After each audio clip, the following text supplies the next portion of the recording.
Hello, my name is Brian Whitaker, and I'll be kicking off Group 6's presentation on International Letters of Credit. My group members are Connor Nilsson, Jeremy Sheik, and Lisa Tarafelli. I'll start off with a quick overview. I'll be introducing the concept and how it works. Connor will pick up the history of LLCs and the many different types, and Lisa will be taking us home with governance, risks, benefits, and examples. Let's dive right in. A letter of credit is a bank document promising that somebody will get paid as long as everybody does what they agreed to. Banks issue letters of credit to help sellers and sometimes even buyers ensure that they will get paid. The concept is similar to an escrow service. Banks act as a neutral third party. They release funds only after the conditions in the document are met. Letters of credit are common in international trade, but they are also used in domestic transactions as well, mainly in construction and utility projects. To better understand letters of credit, it'll help to know some of the lingo and what it refers to. Some of the abbreviations include L/C, LC, and LOC for letters of credit. The term applicant refers to the buyer or importer in an international transaction. The term beneficiary refers to the seller or exporter and is also the one that receives the funds. The issuing bank is the bank that promises to pay, and the advising bank helps the beneficiary use the letters of credit. This is a pictorial overview of the LOC process. It's pretty busy, so we're going to break it down into digestible pieces.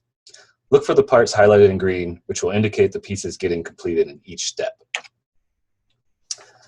The first step involves a buyer/importer and a seller/exporter deciding to do business together.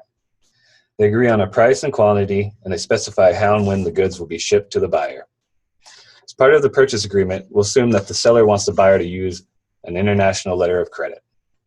Why does the seller demand a letter of credit, you ask? Because the seller wants more confidence that the buyer will pay. To get a letter of credit, the buyer contacts their bank. The bank operates in their buyer's home country and is usually the bank the buyer does business with.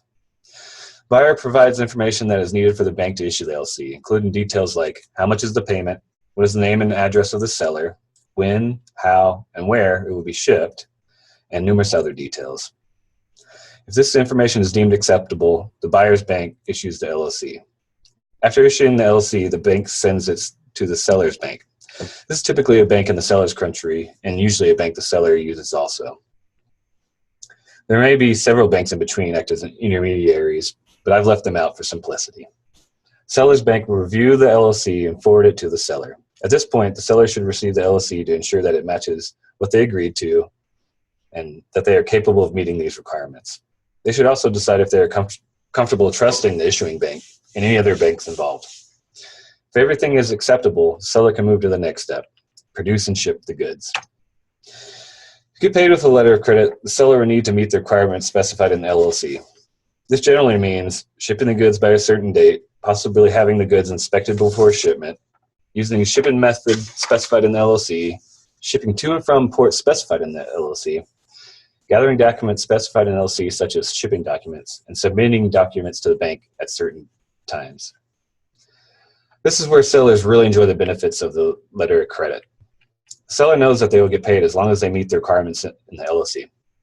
It doesn't matter if their customers have gone bankrupt or decides not to pay, the bank is on the hook for the payment. Likewise, depending on how things were arranged, it doesn't even matter if the goods make it to the customer. Storm may damage or destroy the goods during shipment, and the seller might not be responsible for that loss.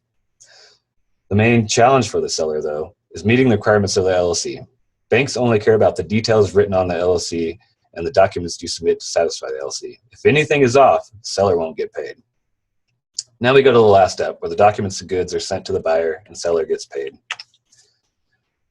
Once documents are submitted to the seller's bank, the bank will verify that documents meet the requirements of the LLC. If the documents are good, the seller's bank will forward the documents to the buyer's bank. The seller gets their money, and hopefully the buyer gets their goods or services. The most important aspect of an LLC is attention to detail. The LLC will be a legally binding document, and these documents are interpreted literally, not how most people use literally.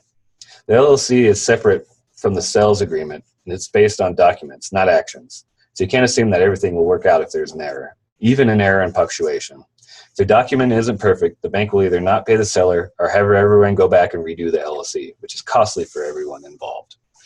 Like this meme points out, not only do commas save lives, they can save money in the case of LLCs too. Next up is Connor. Thank you, Brian.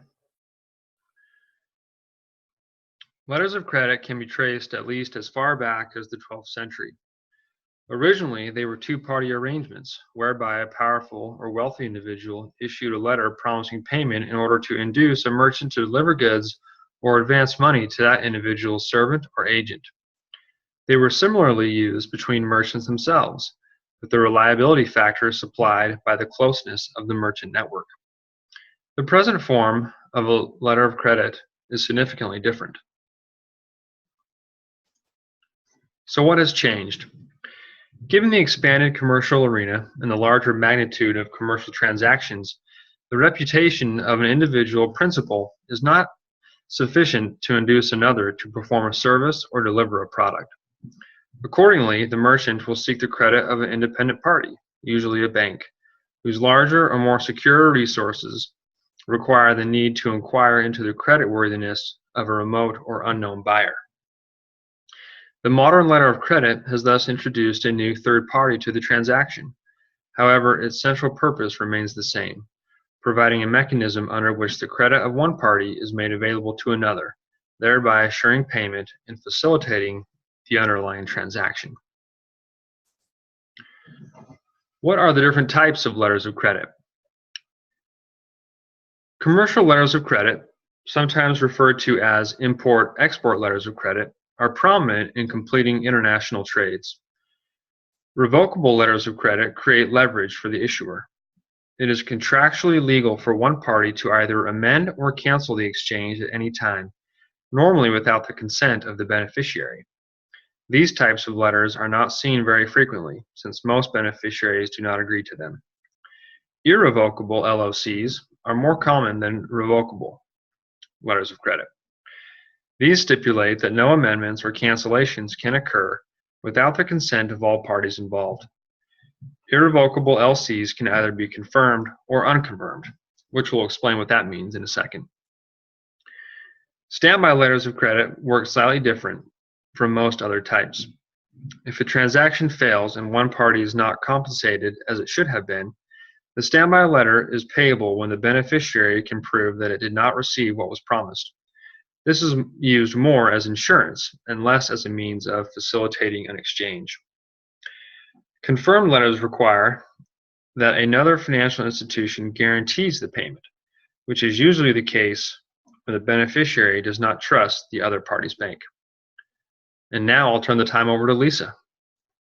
Most letters of credit are governed by rules promulgated by the International Chamber of Commerce. Created in 1919, the ICC was formed post-World War I by businessmen who were referred to as merchants of peace. The primary activities of the organization today are rule setting, arbitration, and policy, and the rules that apply to letters of credit are contained in Uniform Customs and Practice for Documentary Credits, or UCP 600. There are also country-specific requirements for letters of credit. Here in the United States, the Uniform Commercial Code spells out those requirements. UCC Article 5 lists the rules for both domestic and international letters of credit, and those international rules are designed to work in conjunction with the UCP rules. In business, it's all about getting paid, and this great payment risk diagram shows how a letter of credit can reduce the risk to the exporter, but not eliminate it.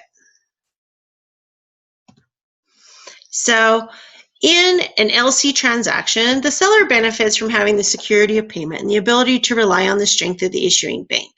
The LC could also be utilized as collateral to finance production of goods if required, and prompt payment is ensured when the terms of the letter are met.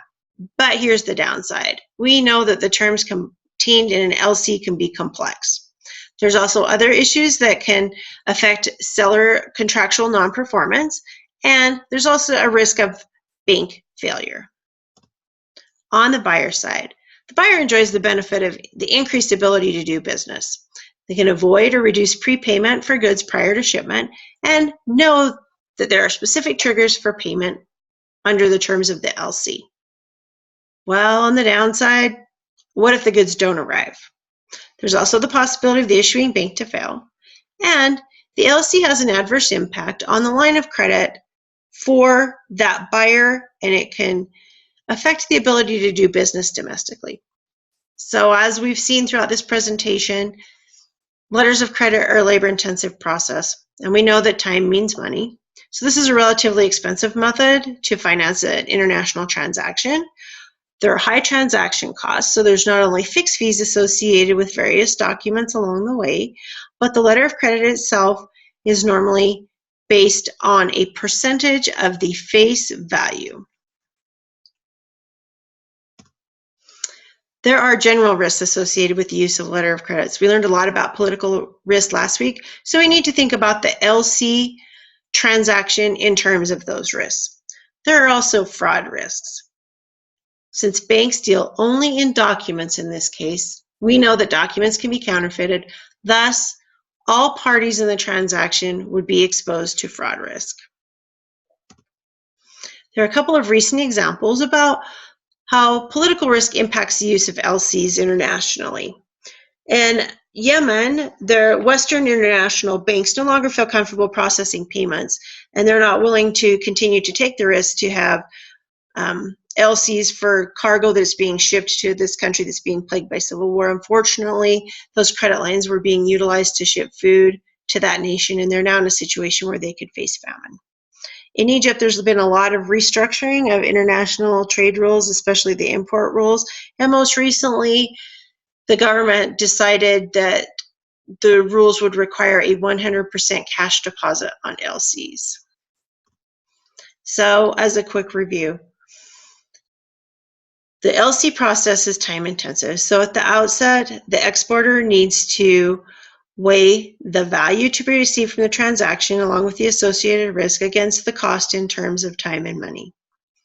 The payment obligation is distinct from the sales agreement, but the two should be negotiated in conjunction with each other to ensure consistency in terms.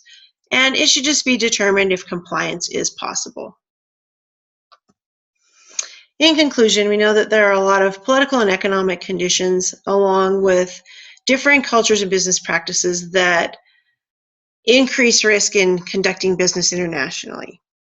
Before any export transaction is considered, due diligence is a must. The goal of business is to get paid and get paid on time, and an LC is just one financial tool that is available to be utilized to help reduce some risk and ensure that payment will be received. We hope that you enjoyed learning a little bit more about international letters of credit. Thank you.